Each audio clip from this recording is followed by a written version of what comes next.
지금 이런 와중에 이제 잊혀지고 있는 사건이 두 가지가 있어요. 하나는 영일만 게이트고, 요즘 아이고. 아예 안 나오죠? 네. 천공이야 그만하라. 천공이 그만하라 그래서 그런지 아예 언급이 사라졌어요. 그만해야지 천공이 네. 그만하라. 그 다음에 지금 화성 그 배터리 폭발 관련한 그 사고, 아리셀 참사. 아리셀 참사 후속에 대한 내용이 없습니다. 역시나 송 작가 TV에서 예상했던 대로 적재를 입구에 한 게 사고 원인이다. 안전관리 미숙이다. 그 다음에 외국인 노동자를 불법 고용했다. 뭐 요 두 가지만 지금 계속했고 언론이 패고 있고 이 공정에 관한 거라든지 뭐 이거를 누가 설계를 했고 안에 있는 삼성 얘기는 안 나오지. 삼성 얘기는 아예 빼고 가고 있습니다.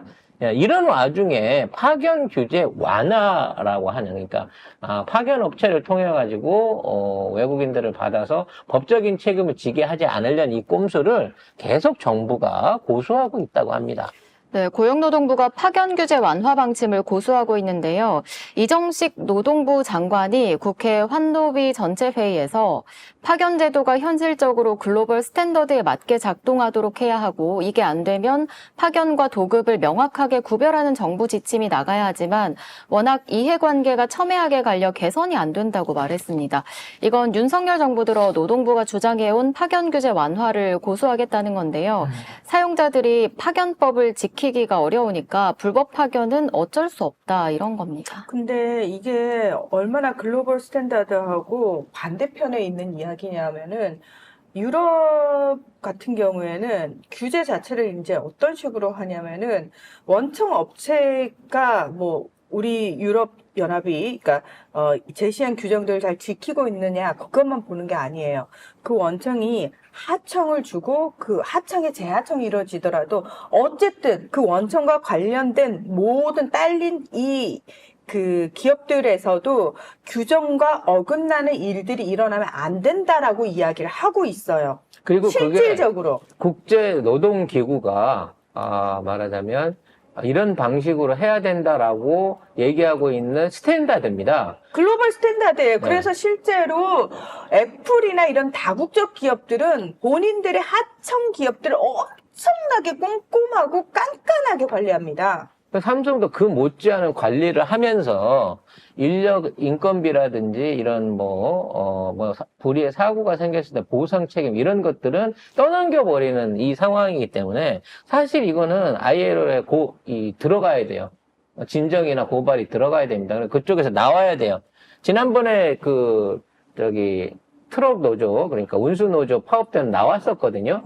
그래서 운수 노조 지원한다라는 거 하고 갔는데 그 파견, 그 사람들 나오고 난 다음에 그냥 항복을 해버리는 바람에 이게 이제 결국은 정부하고의 대결에서는 실패를 했는데 이거는 ILO 차원에서라도 나와줘야 돼요. 왜냐면 이번에 피해 입은 사람들이 외국인 노동자잖아요. 그래서 이 외국인 노동자들이 타국에서 이런 식으로 안전이라든지 제대로 된 근무 규정이라든지 보상에 대한 규정을 못 받고 일을 하고 있다라고 하면 이거는 우리나라의 전체적인 어떤 노동시장 내지는 노동 구조 자체가 국제적으로 왕따를 당할 수 있는 제소를 받을 수 있는 큰 건입니다. 이런 와중에 그런 거는 신경 안 쓰고 계속해서 유튜브에 올라오고 있는 저열한 얘기들이 중국 동포들이 이번 사고를 통해 갖고 한국이 노동임금이 얼마나 높은지 조건이 좋은지 알게 돼 갖고 그래서 중국 정부에 분노하고 있다. 아무도 그렇게 생각 안 해요. 근데 우리나라 유튜버들이 그런 류의 방송들을 계속 올려가지고 오히려 중국 사람들한테 엄청나게 분노를 끌어올리고 있습니다, 지금. 이거 나중에 중국 정부에서 이제 공식적 외교적으로 조만간 이게 항의 오겠구나, 라는 생각이 들 정도예요. 보통 이런 사고가 있게 되면 흔히 언론에서 얘기하는 게 보상이라든지, 피해 규모, 보험금, 이런 얘기들 막 도배해서 씁니다. 그래서, 그건 뭐 사고는 났지만 그 정도 받으면 괜찮겠네. 요런 분위기들을 막 이제 띄우거든요. 자, 지금 이번 주부터 그러한 내용들이 언론을 탈 것으로 보입니다. 근데 지금 이렇게 파견 규제 완화를 하고 계속 규제 완화 이 정도 외치고 있는 거잖아요. 그러면 이 사고가 지금은 화성에서 일어났지만 이제 어디서 또 일어날지 몰라. 그럼 또 죽고 또 할 거야 또? 왜 이렇게 자꾸 사람을 죽이려고 그래요, 이 정부는. 그럼 이 정부를 왜 파견 규제 완화를 왜 다 이직들을 왜 좋아해? 그래서 사람 죽는데. 이 아리셀 같은 경우에도 그렇게 위험한 물질을 진짜 폭탄이나 다름없는 물질들을 취급하는 업체인데도 불구하고 위험 평가를 3년 연속으로 우수를 받았고 그래서 노동부 안전감독을 5년간 전혀 받지를 않았다는 거예요. 그러면 우리 쪽의 관리 담당자, 그러니까 정부 측 관리자들이나 이런 것들을 평가했던 사람들이 잘못했다는 거잖아요. 관련된 기사 한번 볼게요. 네, 아리셀이 위험성 평가에서 3년 연속으로 우수 사업장으로 선정됐습니다. 사업주와 담당자가 교육을 잘 이수하고 현장에 잘 적응하고 있다고 평가한 건데요. 이걸 근거로 산재 보험료율도 17에서 20% 감면받기까지 했습니다. 참나 씨. 아휴, 사고가 나기 전에는 다 안전한 거예요. 그럼 사고가 났으니까 앞으로 이 업장에 대해서 뭐 사용자의 어떤 그 사용자 측에 대한 어떤 엄중한 처벌이라든지 보험료율을 뭐 확 올려가지고 뭐 제재를 한다든지 이런 게 따라와야 일벌백계가 되잖아요. 그냥 조용히 넘어갈 겁니다.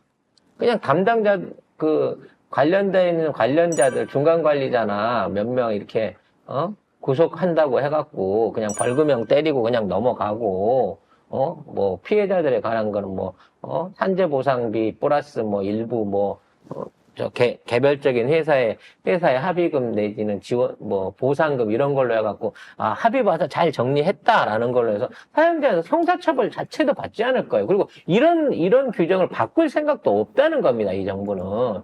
그럼 앞으로 신규로 라인을 증설을 하거나 이런 사업에 종사해갖고 안전관리를 좀 강화를 해야 되는데라는 필요성을 제기받는 기업들도 할 필요가 없는 거예요.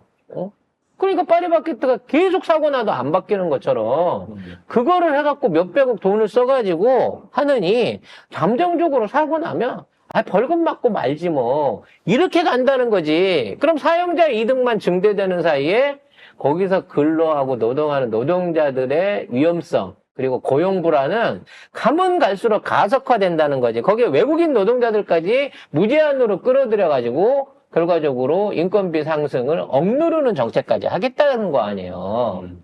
이래놓고 무슨 출산율을 높이고 국민복지를 높이고 뭘 한다 그래. 근본부터 바꿔야 됩니다. 그러기 위해서 우리 이 산업의 가장 핵심적인 노동 환경을 전환을 해야 되는 거예요. 그래서 이재명 대표가 주 4일제를 얘기하는 게 그냥 놀자라는 게 아니야. 지금 잘못되어 있는 노동 구조를 전반적으로 바꾸지 않으면 기업도 산업도 노동자들도 전부 다 불행한 상황을 맞을 수밖에 없다는 거죠.